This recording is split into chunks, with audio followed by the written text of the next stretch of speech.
और एक अंदर की बात मैं बताता, हमारी श्री जी कभी किसी भी अपराध पर किसी के ऊपर गुस्सा नहीं होते। इसका दुरुपयोग मत करना। श्यामा जी को गुस्सा नहीं आता, पक्की बात है। और उद्दंडता मनमानी करोगे तो न्यायाधीश तो लाले जी हैं, बात ध्यान रखना। इसीलिए प्यारी जो कभी कभी हम लोगों के पक्ष के लिए थोड़ा सा भ्रकुटी लालजू से टेढ़ी रखती है, तो अनुल्लेख्यानंतान पितदपराधान मधुपतिन लिखेंगे ही नहीं। क्यों? जहां भ्रकुटी हुई, पास की गोरे चरणारविंद का ठसक हृदय में केवल आ जाए, हमारे माई श्यामाजू को राज, वो पद मिलेगा जो बड़े बड़े योगी और मुनियों ने वांछना की पर पाए नहीं। हम जैसे हैं श्यामाजू के हैं, बस इस बात से मिल जाएगा। दाम बोलिए कितने का मिलता है चश्मा? हमको भी खरीदना है चश्मा नित्य विहार को। ये ऐसे चश्मा लगाओ, खुले नेत्रों देखो प्रिया प्रीतम कैसे विहार करे, वो चश्मा से दिखाई देता। और ये चश्मा की दुकान में नहीं मिलता है, श्यामाजू से मिलता है। एक दिन बोला था कि निकुंज जाने का पास है, आपके पास है, तो सबको बताया था कि क्या पास है? ये ठसक है हमारे माई श्यामाजू को राज, यही पास है, इसी पास में चश्मा मिल जाएगा। लुभायमान प्रकृति, लुभायमान दिव्यताएं आपके सामने आएंगी, आपको स्वीकार नहीं करना श्यामाजू की चरणारविंद के सिवा, तब ये चश्मा मिलता है नित्य विहार का। तो घर बैठे नित्य विहार रस देखो हजारों किलोमीटर दूर से। परम शीतल माश्रयामी, जब इन चरणों का आश्रय लेते इतनी शीतलता होती, काम आदि का कोई भी प्रभाव नहीं पड़ता। साधना करके भी इनको निष्प्रभावित नहीं कर पाया गया, और गोरे चरणारविंद की ठसक आते ही ये तिनके के समान हो गए।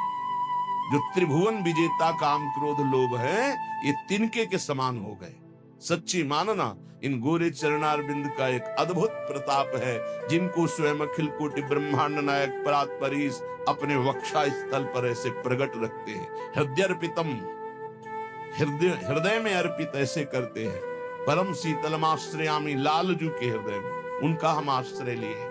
और एक अंदर की बात तुम्हें बताता, हमारी श्री जी कभी किसी भी अपराध पर किसी के ऊपर गुस्सा नहीं होती। इसका दुरुपयोग मत करना, क्योंकि श्री जी तो गुस्सा नहीं करती, पर लालजू भी थप्पड़िया देंगे जो ज्यादा उद्दंडता करोगे। तिनकर काल रूप में भ्राता।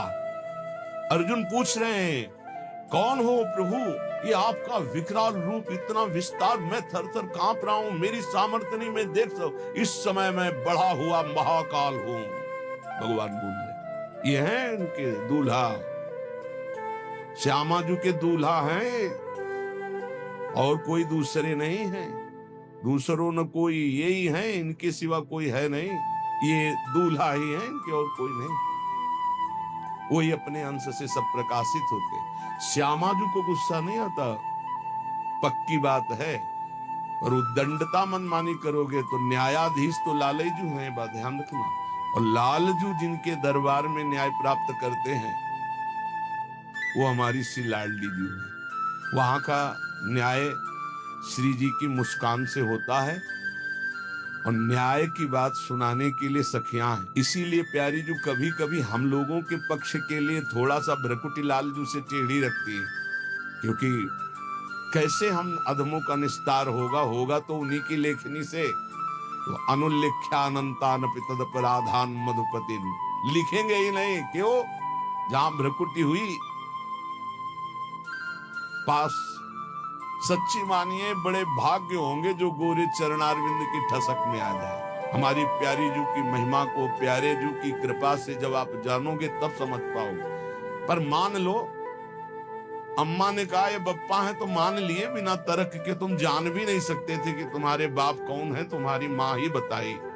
माँ को ही परिचय है सही माने में कि पिता कौन है, तो बताया, हमने कभी संशय नहीं किया, और जीवन भर मान लिया हमारे बाप जी हैं। ऐसे गुरु हमारी माँ है।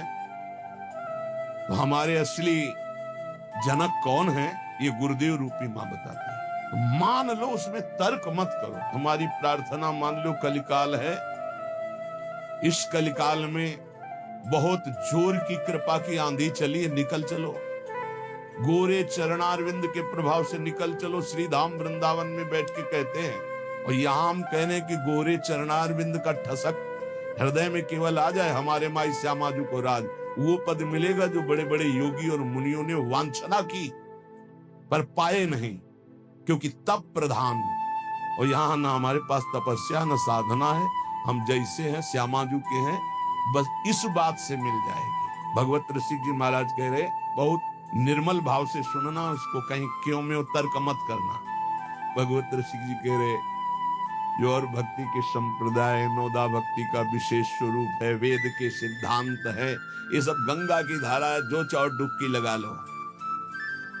बोले ये सखी भाव की उपासना, वृंदावन नित्य विहार रस की भावना, बोले सिंघनी का दूध है। ये सिंघनी का दूध या तो कुंदन के बासन में स्वर्ण के पात्र में रुकता है, या केवल बच्चा के पेट में और दूसरे की जगह रुकता नहीं। चाहे जैसा मोटा पात्र हो, छेद कर देगा, उसमें सामर्थ्य है।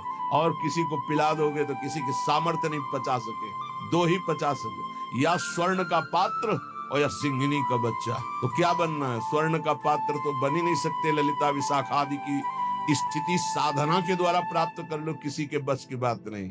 तो बोले बच्चा बन जाओ। बच्चा क्या होता है? आचार्य के शरणागत, आचार्य के शरणागत, किसी योग्य नहीं हो और वास्तविक किसी योग्य नहीं, बस श्यामा जी का ये सब बात बन गई कि ये दो नेत्र हैं जो पार्थिव मायाकृत नेत्र हैं। एक नेत्र खुलते हैं ज्ञान चक्षु जो बुद्धि में होते, एक होते हैं प्रेम चक्षु जो हृदय में खुलते हैं। तो बड़े बड़े तपस्वियों के जो दिव्य दृष्टि संपन्न ज्ञान चक्षु वाले हैं, वो भी नहीं देख सकते हमारी श्यामा जी को, हमारे नित्य विहार रस को, क्योंकि इनके देखने का इन्हीं के पास है चश्मा, दूसरा नहीं। जो दृष्टि है वो केवल श्यामा जी देती है, या श्यामा जी से लेके कोई सहचरी दे दे। भगवत ऋषि जी कह रहे चश्मा नित्य विहार को दियो बिहारिन मोए। दाम बोलिए कितने का मिलता है चश्मा? हमको भी खरीदना है। चश्मा नित्य विहार को, ये ऐसे चश्मा लगाओ, खुले नेत्रों देखो प्रिया प्रीतम कैसे विहार करे, वो चश्मा से दिखाई देता है। और ये चश्मा चश्मा की दुकान में नहीं मिलता है, श्यामा जी से मिलता है। और श्यामा जी से जो चश्मा लेने की भेंट है वो रसिक जन लेते हैं, और रसिक जन जो भेंट लेते हैं वो अनन्यता होती है। वो अनन्यता का स्वरूप है हमारे माई श्यामा जी को राज। एक दिन बोला था कि निकुंज जाने का पास है, आपके पास है, तो सबको बताया था कि क्या पास है? ये ठसक है हमारे माई श्यामा जी को राज, यही पास है, इसी पास में चश्मा मिल जाएगा। पर नीचे वाली पंक्ति में देखना है, जाके अधीन सदाई सावरो या ब्रज को सिरताज, ये तो हमारी श्यामा जी की महिमा की बात। लेकिन जिस प्रकार अनन्यता चाहिए उपासक में, इसके नीचे जो लिखा है, ये जोरी अविचल वृंदावन नाही नान सुकार, ये शर्त है कि लुभायमान प्रकृति, लुभायमान दिव्यताएं आपके सामने आएंगे, आपको स्वीकार नहीं करना श्यामा जी की चरणारविंद के सिवा, तब ये चश्मा मिलता है नित्य विहार का। कहाँ लगता है? पार्थिव नेत्रों में पार्थिव चश्मा लगता है, और दिव्य नेत्रों में दिव्य चश्मा लगता है। तो मानस नेत्रों में चश्मा प्रिया जो लगा दिए अपने नित्य विहार, दिखाई देने लगा दिव्य रूप वृंदावन का, दिव्य रूप प्रिया प्रीतम का, दिव्य दिव्य लीलाएं। अंतर में चश्मा लगते ही अब आंख खोलो तो वही दिखाई दे रहा है, आंख बंद करो तो वही दिखाई दे रहा है। ये हमारा निज धन है, इसके हम अधिकारी हैं।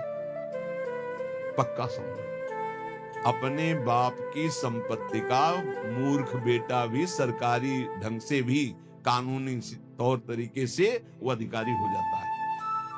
लेकिन पड़ोसी का बहुत लड़का विद्वान हो तो भी नहीं होगा। जिस समय कोई हृदय से प्रभु को अपना मानता है, वो तो बहुत पहले से कह रहे हैं ममैवांशु, भूल मिटा दो। यही भूल मिटाने के लिए सत्संग है, यही भूल मिटाने के लिए शास्त्र है, यही भूल मिटाने के लिए संत महात्मा गुरुजन भ्रमण करते हुए जगत को अपनी वाणी के द्वारा पावन करते हैं। ये पक्की बात समझ लो। जहां ये बात समझ में आई, तुम्हारा मन सर्वत्र से हटा और प्रभु की तरफ अनन्य भाव से गया तो अंतरलीन हो जो ही निरंतर निज धन पायो। खुल गया दरवाजा, जो पीछे अभी कह रहे थे, जो ही वो दरवाजा खुलेगा माला माल हो जाओगे। निज धन पायो, परमानंद स्वरूप, प्रेमानंद स्वरूप, अपने स्वरूप का, अपने आराध्य देव का जो रसास्वादन होने लगा। विशुद्ध भाव दृष्टि प्रियाजू की कृपा से प्राप्त होती है, और ये कृपा रसिकों से मिलती है, और रसिकों की कृपा से श्यामाजू की अनन्यता आती है, और अनन्यता से ये दृष्टि प्राप्त होती है। और जब ये दृष्टि प्राप्त होती है तो घर बैठे नित्य विहार रस देखो हजारों किलोमीटर दूर से। बात ये समझ लो, कहीं भी रहो, कोई पकड़े ना ही पला, कोई पल्लू नहीं पकड़ सकता तुम्हारा, कोई अपमान नहीं कर सकता। ध्यान रखना, वृंदावन में रहो या किसी और वन में रहो या अपने घर में रहो, गृह कानन में रहो, कहूं भी कोई पकड़े ना ही पला, ऐसा कोई दो शीश वाला पैदा नहीं हुआ कि अगर भगवान की इच्छा और भगवान के जन की इच्छा एक हो गई है तब तो स्वीकृत है, जो चाहो जैसे चाहो खेलो। और अगर उनकी इच्छा नहीं तो सीम की चाप सके को तासु, बड़ रखवार रमापति जासु।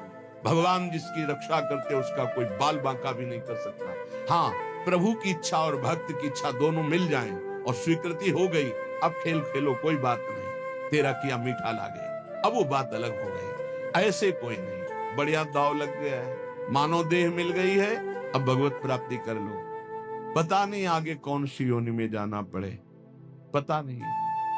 बड़ा आश्चर्य होता है, बहुत जन्म व्यतीत हो गए इन्हीं भोगों को भोगते, फिर भी ये नीच मन उन्हीं भोगों में जाता है, श्यामाजू की तरफ नहीं जा रहा, नाम में निरंतर नहीं लग रहा, भोग चिंतन निरंतर करने के लिए राजी है। प्रपंच देखते देखते आंखें खराब हो गई, चश्मा लगाने लगे, नंबर बदलने लगे, फिर भी प्रपंच देखना अच्छा लगता है। ये नहीं कि थोड़ी देर प्रपंचातीत चिंतन करने के लिए हमारे नेत्र मुंद जाए, सच्चिदानंद का चिंतन करते हुए आनंद में उमगे। मन कितना नीच है, भोग चिंतन कर रहा है, दूसरों को दुख दे रहा है, छलिया दूसरों के साथ छल कर रहा है, तो कह रहे ना जाने योनि फिर केहा, कौन सी योनि मिलेगी पता नहीं। गोस्वामी तुलसीदास जी कह रहे चतुर कौन, तो रामई भजई ते चतुर नर।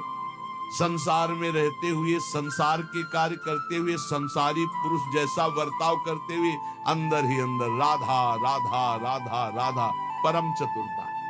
बचा ले गए अपने आप को, कोई प्रपंच आपको बांध नहीं पाएगा। राधा नाम चल रहा है, हर बात डिलीट होती चली जाएगी, मन निर्मल होता चला जाएगा।